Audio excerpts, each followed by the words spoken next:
Dust motes danced in a shaft of sunlight piercing the gloom. He blinked, confused. Where was he? The stench hit him first, rot and decay. Then he saw it, his hand, pale, mottled, unmistakably dead. Panic seized him, a silent scream trapped in a throat that no longer functioned. Memories flickered, a chaotic montage of chaos, a bite, searing pain, then nothing. He was a monster.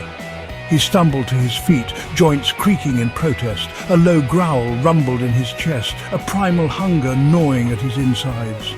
It wasn't just physical, it was a deep, visceral need that overwhelmed his senses. He craved, he hungered, he needed to feed.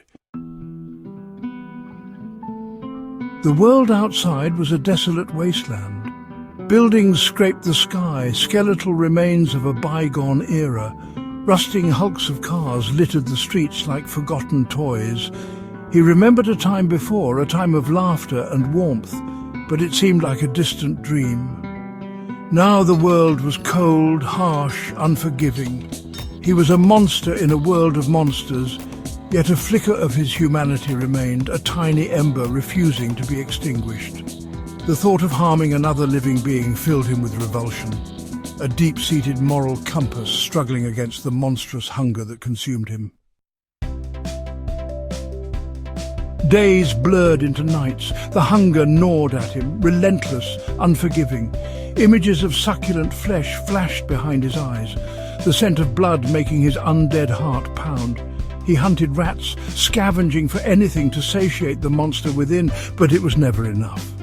The hunger lingered, a constant reminder of his gruesome reality. He stumbled upon a group of survivors, their faces etched with fear and desperation. They reminded him of what he had lost, what he could never reclaim. Their scent, intoxicating, alluring, almost overwhelmed him. He backed away, the monster within snarling in frustration. He found her scavenging for supplies in a dilapidated supermarket. Her name was Sarah, he remembered that much. Her eyes were wide with terror as he approached, but he surprised himself by holding out his hand, offering her a can of food. A flicker of hope ignited in her eyes, hesitant yet desperate. He protected her, keeping other zombies at bay. He couldn't explain why, but he felt a strange connection to her, a bond in this desolate world. Perhaps it was a fragment of his fading humanity, a desperate attempt to cling to the person he once was. Section 5. A glimmer of hope? Days turned into weeks, and a strange companionship formed between the conscious zombie and the human girl. He protected her, and she, in turn, seemed to soothe the monstrous hunger within him. He found himself clinging to her, to the last vestiges of his humanity.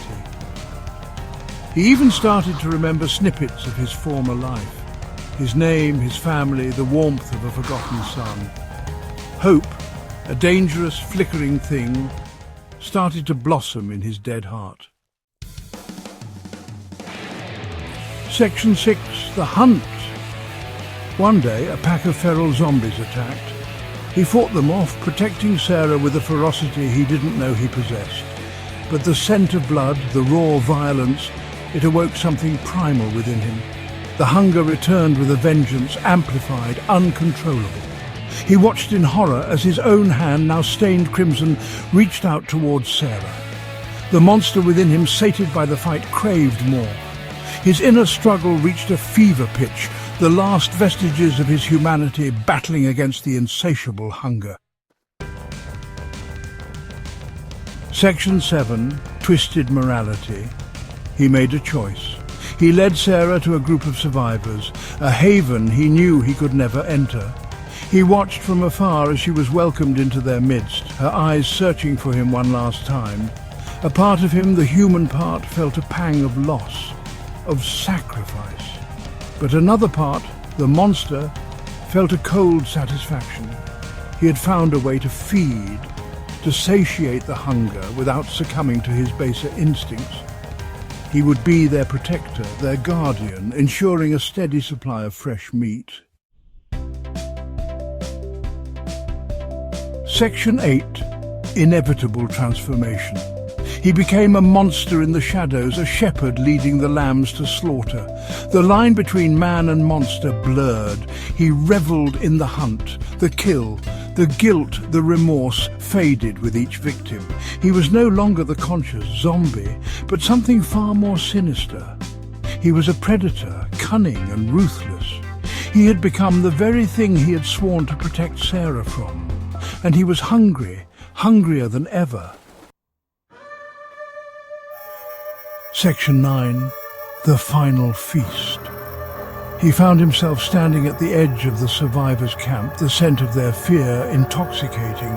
They were weak, vulnerable, ripe for the picking. He looked down at his hands, no longer pale and decaying, but strong, covered in the blood of his victims.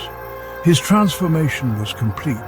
He had become the ultimate apex predator, a monster in its truest form. And Sarah, his Sarah, was the final piece of the feast.